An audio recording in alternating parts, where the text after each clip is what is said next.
My name is Rainer Blair. I'm a manager of the BioCryo facility. And today I will talk about two new TEMs that we have just included into our core facility. So the first one is a JOL 1400 flash. It's a 120 kV electron microscope. Of course, it can be also operated at lower voltages. It has a lab 6 emitter, and having said that, I must say that yesterday we had an issue with our filament, and now at the moment we are operating it at 100 kV to avoid arcing. But in the near future, we will replace the filament and go back to 120 kV for routine operations again. So this microscope can achieve quite high resolution. You can see here 0.2 nanometer lattice and 0.38 nanometer point resolution. It's suitable for room temperature imaging as well as for cryo-TEM, for example, of plunge frozen samples. And we have a GATEM 626 cryo sample holder, as well as a newer ELSA cryo transfer holder for cryo-TEM with this instrument. It's located in Silverman Hall, room B530A. I will show you that room later. And of course, the manual is available in Newcore under the Docs tab. So the most special feature of this microscope, I would say, is the GATEM one-view camera that we have attached to it. And this camera is a 4K camera. It's a really high-end piece of equipment. Its sensor was designed for improved signal-to-noise ratio and for improved sensitivity. And of course, it works. It has a real-time drift correction. It can remove outliers, and it has a very high dynamic range. And this really is a high-end camera for imaging.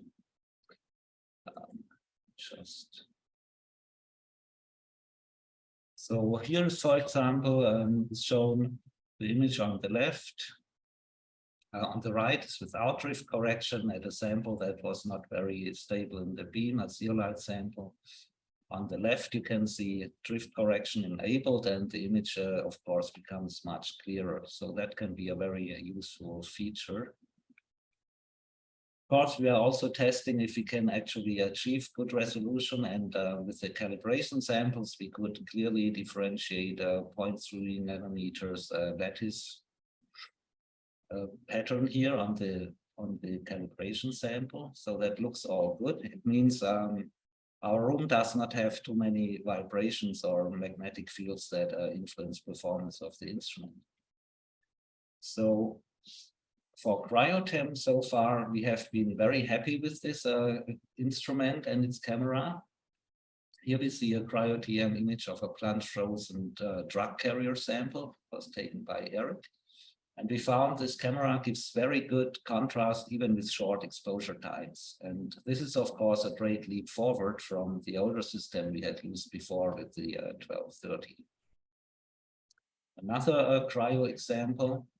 We found also, because of the lower electron dose that is required for imaging, we can take higher MAC cryo-TEM images without ice damage, and we even can zoom into images and still get useful information out of those pictures. And this is looking very promising to us, and we have just started training people on it a few months ago, so there are no published data yet to show.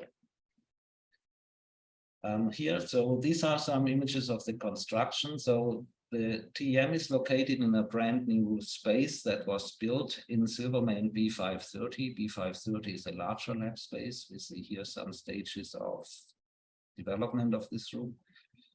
And currently there is again a construction going on in B530, but the microscope can be used. It's full accessible. All you have to do is you walk into B530, you open the zipper, you walk through, and then you can see you have access to the TEM room, and you also have access to the shelf on the outside of this room.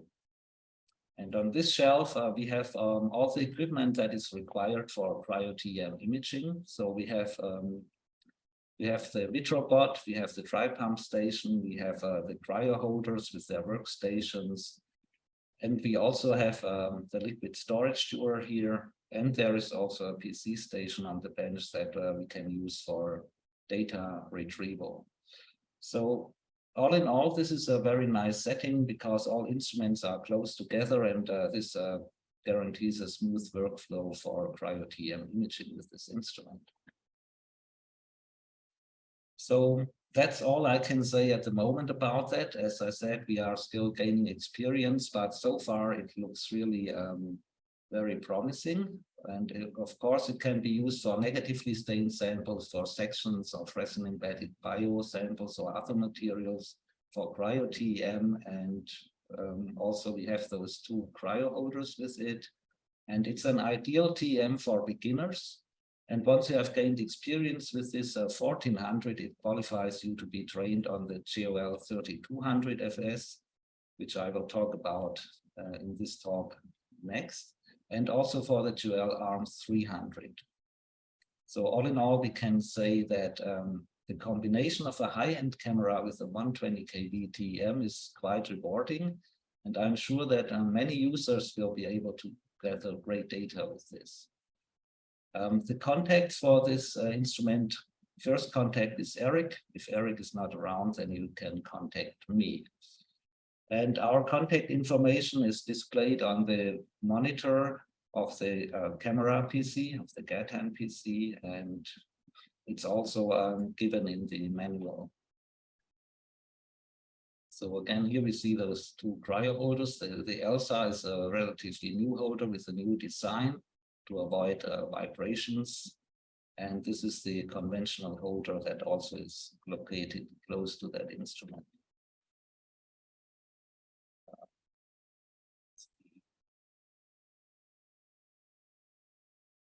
So the other instrument I want to talk about is the TEM GOL 3200 FS.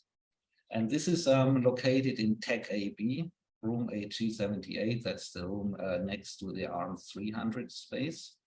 It has a FEG Schottky gun, field emission gun, Schottky type, with 300 kV acceleration voltage, of course, capable of very high resolution. It has two very special features. One is the in-column energy filter, and the other is it has a GATAN K2 Summit direct detector. I will talk about those two features in the next slides. Also, we have a cryo transfer holder stationed close to this microscope in Tech AB, and we have a Fission dual tilt axis holder model 2040 that can be used with this instrument. So again, it's located in Tech AB, room AG78, and the manual is available in Ucore under the Docs tab. So going back to the camera. So it's a K2 Summit direct electron detector. So it's this here on the right. So it can provide 400 fluo frames per second as a digitizer that delivers those 400 frames per second to the processors. And after high-end processing, we are still able to have to work with 40 fluo frames per second. So this processing, high-end processing, makes the K2 this to a K2 Summit and differentiates it from the K2 base model.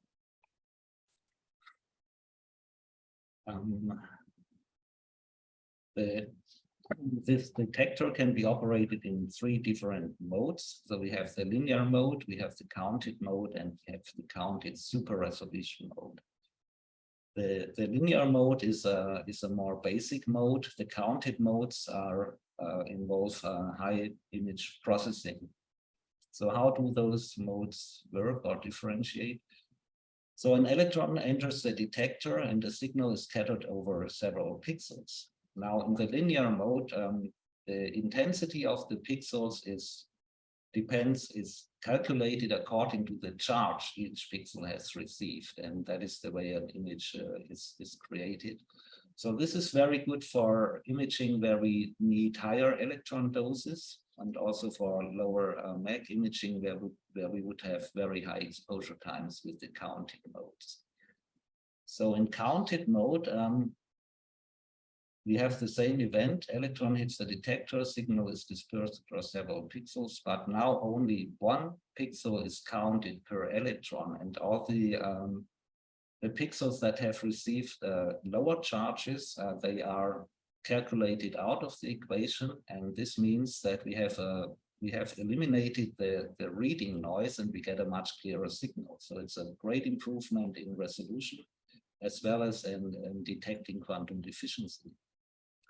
And in counted super resolution mode, this is even elevated. In this mode, each pixel is subdivided into quadrants, and the location of each electron that hits the detector is determined with sub-pixel precision. So in fact, this quadruples the number of pixels we have available, which increases spatial resolution further, or it allows us to take high resolution images, but of higher areas of the sample.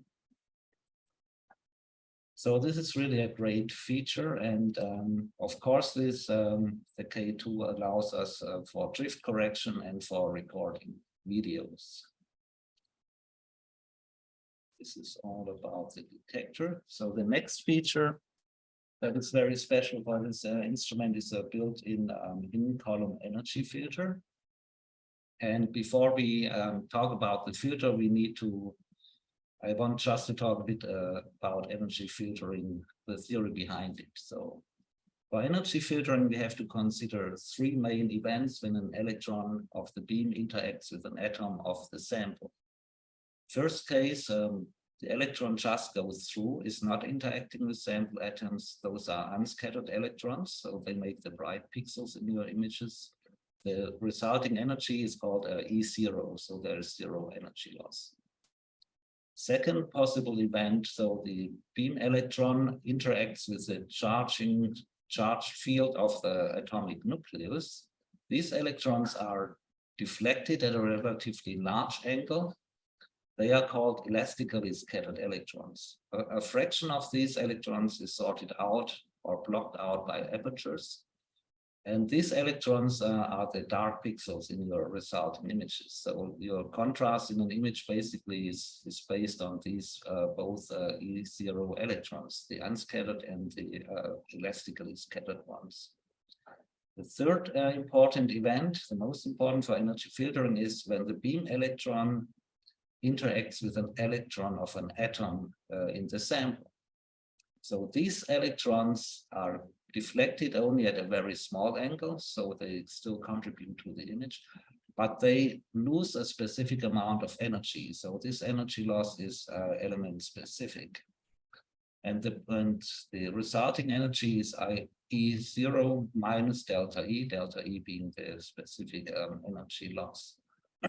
The important thing here is that these electrons still contribute to the image and they diminish image quality. So they are slower than the E0 electrons. They are not focused properly, and so they introduce blurring into images, and they also reduce contrast in images. And that is why we can use an in-column energy filter, for example, to filter out all these inelastically scattered electrons. And that's called zero loss peak imaging.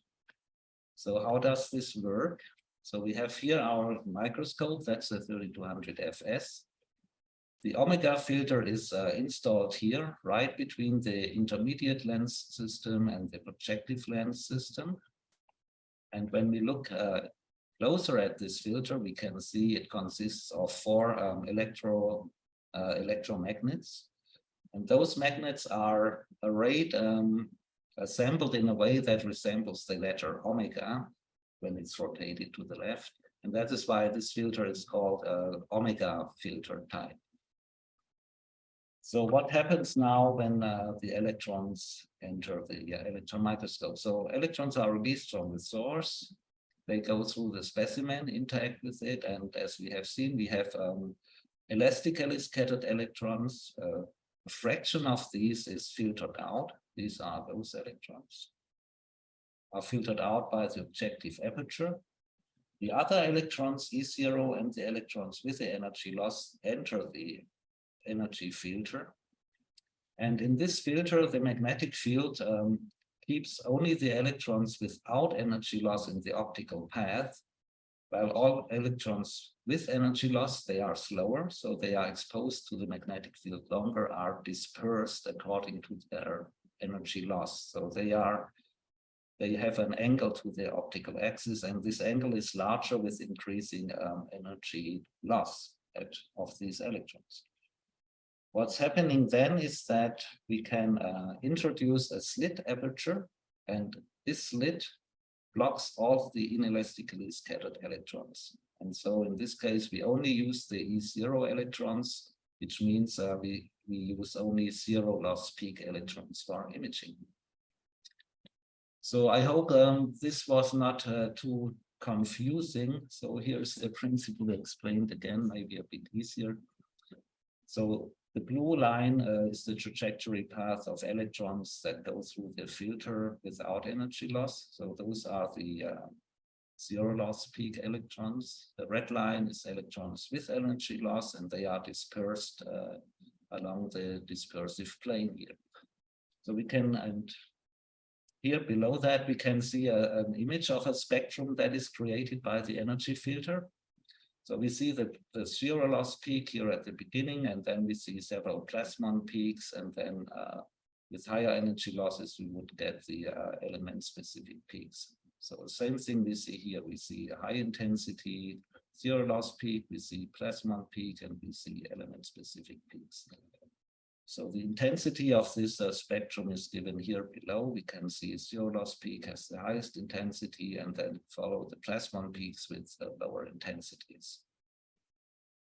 So, and from this, it's also clear that we can use the energy filter to move the spectrum across the slit. And this would allow us to take images with specific energy losses. So this is then a real energy filtering TEM.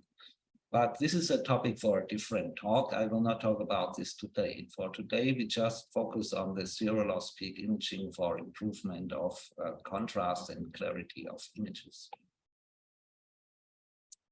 So an example is given here, CVED pattern of cubic boronitride crystal. Unfiltered image means no energy slit is inserted. The filtered image on the right, after inserting the energy slit and only using zero loss peak electrons, the image becomes much clearer and we can see way more details. Image below here, this is a cryo-TM sample. We are looking at the liposomes. So again, the unfiltered image on the left, and then we insert the energy filtering slit, and we can see that the contrast and details in these images are becoming much clearer.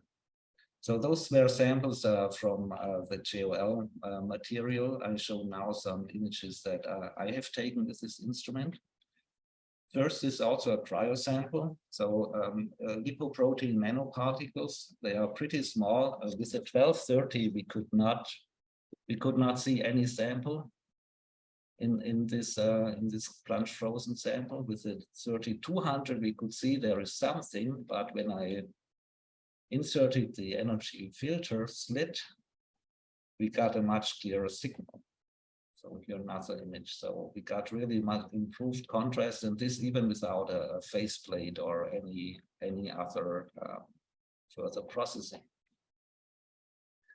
Next image, this is a 500 nanometer thick section of a completely uncontrasted HeLa cell.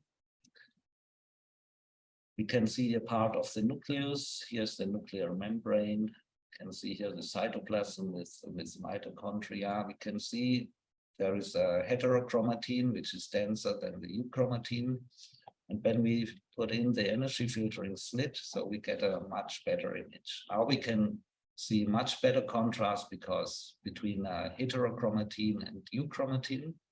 And we also can see details inside of those areas that are not really clearly visible before. So this is a 500 nanometer thick sample, and of course this could be used for electron tomography or other purposes. I just want to demonstrate how you can improve image quality of relatively thick samples just by using zero loss peak electrons for imaging.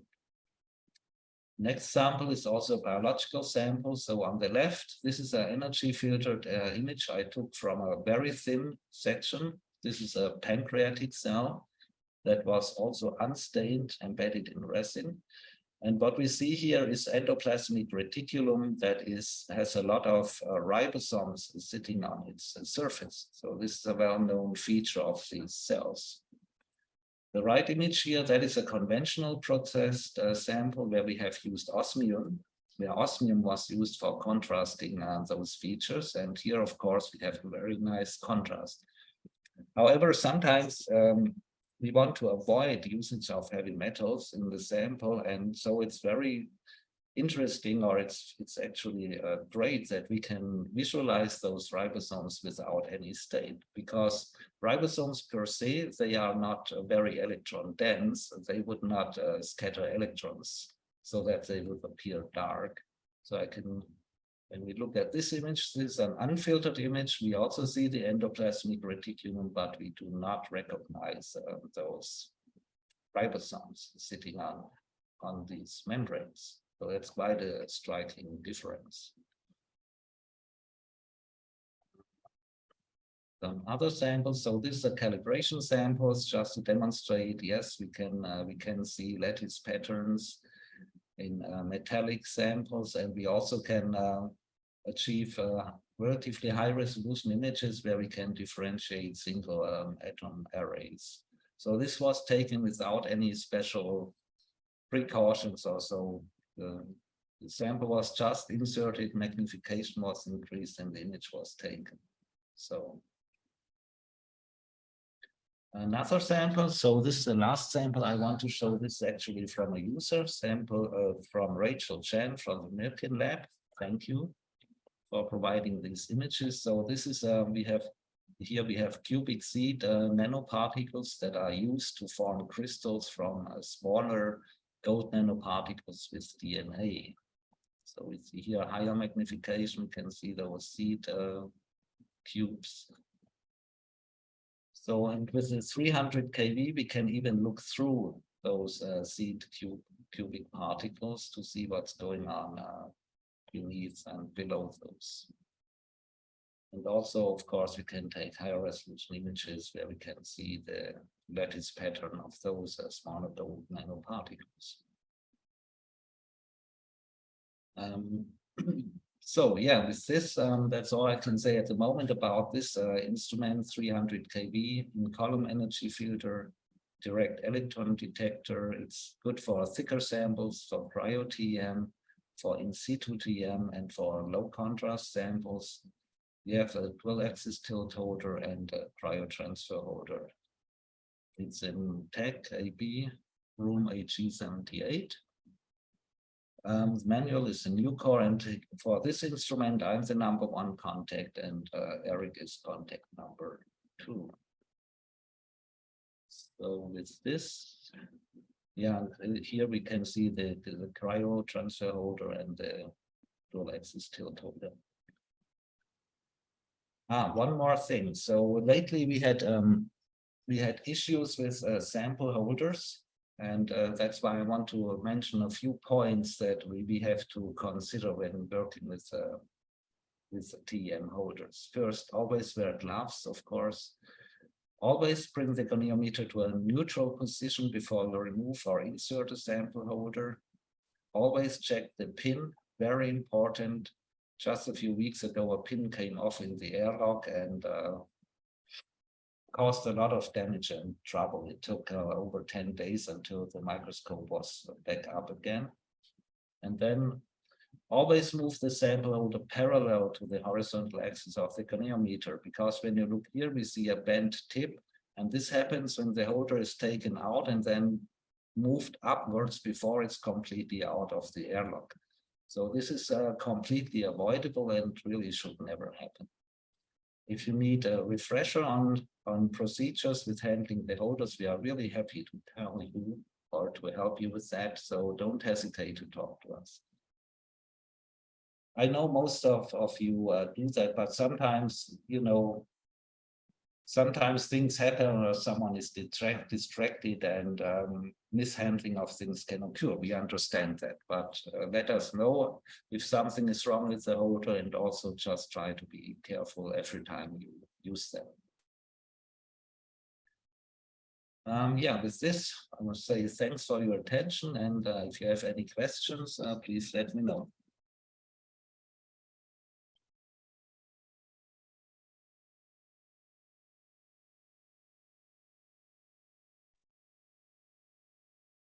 My contact information is also given on the slide, so that will all be on YouTube, but you can also find this information, of course, on the BioCryo website. So feel free to contact me if you have questions.